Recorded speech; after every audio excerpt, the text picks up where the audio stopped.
හහා අයිබෝන් මගේ දරුවනේ. එහෙනම් අදත් සෑම් සීයා ඔයාලට ඉංග්‍රීසි ලෙසන් එකක් අරගෙන ඇවිල්ලා තියෙන්නේ. ඉතින් අපි ගිය පාර කතා කරානේ be verbs ගැන. මම කියලා දුන්නා ඔයාලට be verbs කියන්නේ මොනවද, be verbs කොහොමද පාවිච්චි කරන්න කියලා. ඒ grammar ටික මම ඔයාලට පැහැදිලිවම කියලා දුන්නා. දැන් අද මම grammar ගැන කතා කරන්න යන්නේ. මේ be verbs යොදාගෙන අපි ඉංග්‍රීසි භාෂාව කතා කරන්නේ කොහොමද කියලා බලන්න තමයි අද සූදානම් වෙන්නේ. Okay, my dear students, already we have completed be verbs. Now I'm not going to talk about be verbs too much, and this is time to speak English using be verbs. So my dear students, how do you speak English using be verbs? My name is Sam Sia. My name, mage nama is ඉන්නවා වෙනවා තියනවා. එතකොට අපිට මෙතෙන්දි ගන්න වෙන්නේ වෙනවා කියන අර්ථය. Sam Sia. My name is Sam Sia. කාට හරි අහන්න පුළුවන් ඔයා Sam Siaද? Are you Sam Sia? මට කියන්න පුළුවන් එතකොට yes, I am Sam Sia. නැත්තම් මට කියන්න පුළුවන් no, I am not Sam Sia. මම නෙවෙයි Sam Sia. No, I am not Sam Sia. එතකොට ඔයා ගැන විස්තරයක් කරද්දි අනිවාර්යයෙන්ම ඔයාට be verbs යොදා ගන්නම වෙනවා. You have to use be verbs when you are explaining about yourself. My name is Sam. I am from Colombo. I am from Kandy. I am 75 years old. I am married. My hometown is Colombo. My village is Colombo. එතකොට මේ hometown එකයි village එකයි දෙකම එකයි. එතකොට hometown කියන්නේත් ගමමයි, village කියන්නේත් ගමමයි. My hometown is Colombo. නැත්නම් ඔයාලට කියන්න පුළුවන් my village is Colombo. එතකොට මේ විදිහට ඔයා ගැන විස්තර කරද්දී අනිවාර්යයෙන්ම මේ be verbs පාවිච්චි කරන්නම වෙනවා. පේනවනේ be verbs කොච්චර අපිට වැදගත්ද කියලා. එතකොට අනිත් එක තමයි ප්‍රශ්න අහද්දී. ප්‍රශ්න අහද්දී කොහොමද මේ be verbs පාවිච්චි කරන්නේ? What is your name? What is මොකක්ද වෙන්නේ? Your name. ඔයාගේ නම. What is your name? What is your village?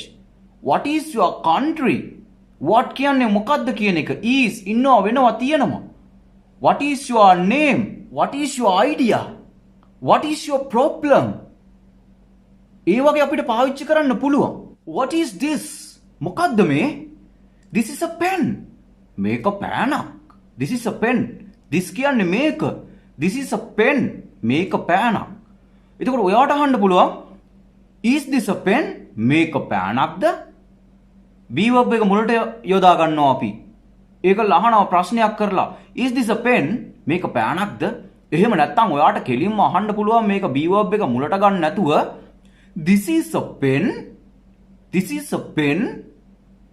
ඔයා ඒ අහන ක්‍රමෙන් ඒක වෙනස් වෙනවා. අහන ක්‍රමයේ අනුව ඒක ප්‍රශ්නයක් විදිහට අහන්නත් පුළුවන්. ඒ කියන්නේ be verb එක මුලට ගන්නේ නැතුව. is this a pen? මේක පෑනක්ද? නැත්නම් ඔයාට සාමාන්‍ය විදිහටම this is a pen කියන එක this is a pen මේක පෑනක් ඒ විදිහට ප්‍රශ්න අහන්නත් පුළුවන්. ඒක ප්‍රශ්නයක් නෑ. මේක ඔයාගේ වරද. This is your fault. මේක ඔයාගේ වරද නෙමෙයි. This is not your fault. මේක ඔයාගේ වරදද? Is this your fault? එහෙම නැත්නම් this is your fault? ඒ අහන ක්‍රමයේ අනුව ඒක තීරණ වෙනවා ප්‍රශ්නයක්ද එහෙම නැත්නම් සාමාන්‍ය විදියට ඔයා අහන ස්වරූපයේද කියලා. ඔයා අහුවොත් this is your fault. මේක ඔයාගේ ප්‍රශ්නයක්. නැත්නම් ඔයා අහනවා නම් this is your fault. මේක ඔයාගේ වරද? ඒ විදිහට ඔයාට be verb එක මුලට දාලා ප්‍රශ්න අහන්නත් පුළුවන්. be verb එක මුලට දාන්න නැතුව ප්‍රශ්න අහන්නත් පුළුවන්. හැබැයි ඒක තීරණය වෙන්නේ ඔයාගේ භාෂාව කතා කරන ඒ හඬ පාලනය කරන එකත් එක්කලා. ඒක හොඳට මතක තියාගන්න ඕනේ. ඔයා කියනවා නම් මේක ඔයාගේ වරද. එහෙම වුණොත් ඔයා කෙලින්ම කියනවා මේක ඔයාගේ වරද. මම පුදුමෙන් වගේ මට ප්‍රශ්නයක් අහන්න ඕනේ.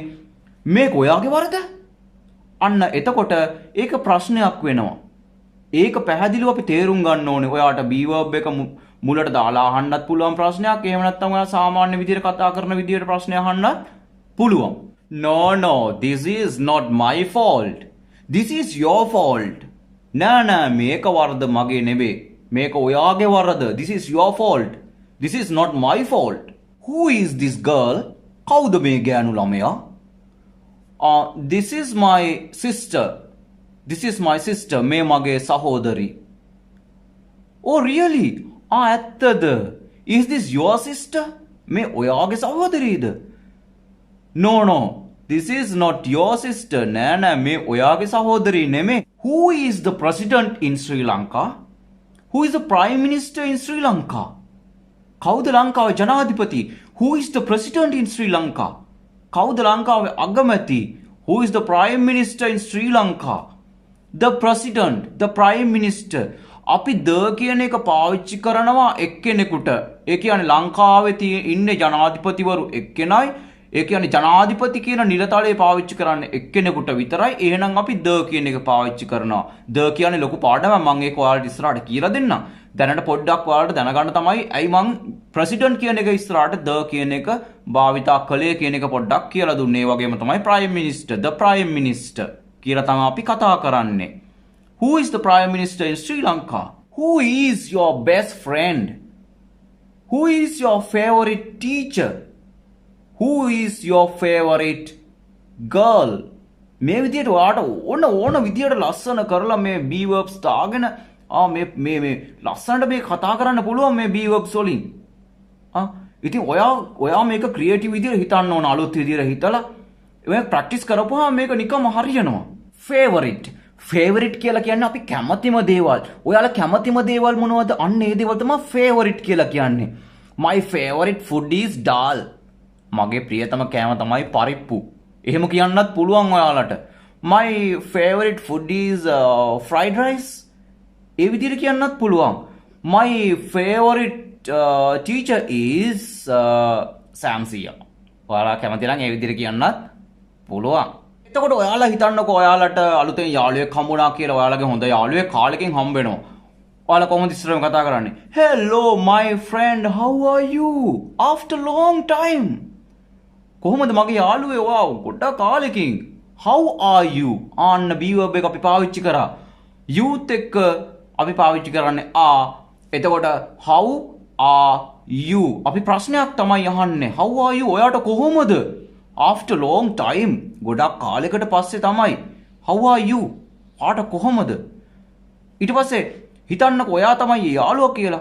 ඒතර ඔයාට කියන්න පුළුවන් Hello my friend. I am fine. Thank you. How are you? Hello my friend. මගේ යාළුවා. I am fine. I am. මම වෙනවා. Fine හොඳයි. මට හොඳයි. මම හොඳින් ඉන්නවා. How are you? දැන් අපි සාමාන්‍යයෙන් අපි කෙනෙක් අපෙන් how are you කියලා අහුවට පස්සේ සුද්දාගේ සිරිත තමයි ඒකට ප්‍රතිචාරය දක්වන්න ඕනේ. I am fine, thank you, how are you? අපි අනිවාර්යයෙන් මේක කියන්න ඕනේ. මොකද නැත්තම් අපි ආත්මార్థකාමී selfish වෙනවනේ. එහෙම selfish වෙන්න හොඳ නැහැ. ආත්මార్థකාමී වෙන්න හොඳ නැහැ. මේ සුද්දාගේ භාෂාව පාවිච්චි කරනවා නම් අපි selfish වෙන්නේ නැතුව අපි අනිත් අයටත් ඒ ගරු කිරීමම දෙන්න ඕනේ. How is your mother's illness? How is your father's illness? ඔයාගේ අම්මගේ අසනීප තත්ත්වය කොහොමද දැන්? ඔයාගේ තාත්තාගේ අසනීප තත්ත්වය කොහොමද? How is your father? ඔයාගේ තාත්තට කොහොමද? How is your mother? ඔයාගේ අම්මට කොහොමද? මේ විදිහට ඔයාට B verbs යොදාගෙන ඕන තරම් ලස්සනට වචන හසුරවලා මේක පාවිච්චි කරලා කතා කරන්න පුළුවන්. එතකොට ඔයාට කියන්න පුළුවන් ඔවුන් හොඳින්. They are fine. They are okay. මේ විදිහට ඔයාට කියන්න පුළුවන්. මේ විදිහට අපිට පුළුවන් ඕන තරම් නාමපද මං කිව්වා nouns එහෙම නැත්නම් adjectives නාම විශේෂණ යොදාගෙන අපේ හිතේ තියෙන ගොඩාක් දේවල් මේ B verbs යොදාගෙන කියන්න කට්ටියත් එක්ක කතා කරන්න අපිට පුරුදු වෙන්න. එතකොට මේ B verbs පාවිච්චි කරන්නේ කොහොමද? B verbs වල grammar part එක කොහොමද අපි හසුරවා ගන්නෙ? එතකොට pronouns එක කොහොමද මේ B verbs use කරන්න කියලා අපි මේ වෙද්දී ඉගෙනගෙන ඉවරයි. එතකොට මම ඊළඟ දවසේ ඔයාලට කියලා දෙන්නේ past of B. ඒ කියන්නේ B verbs වල past tense එක. අපි grammar ගොඩාක් follow කරන්නේ නැහැ මේකෙදී.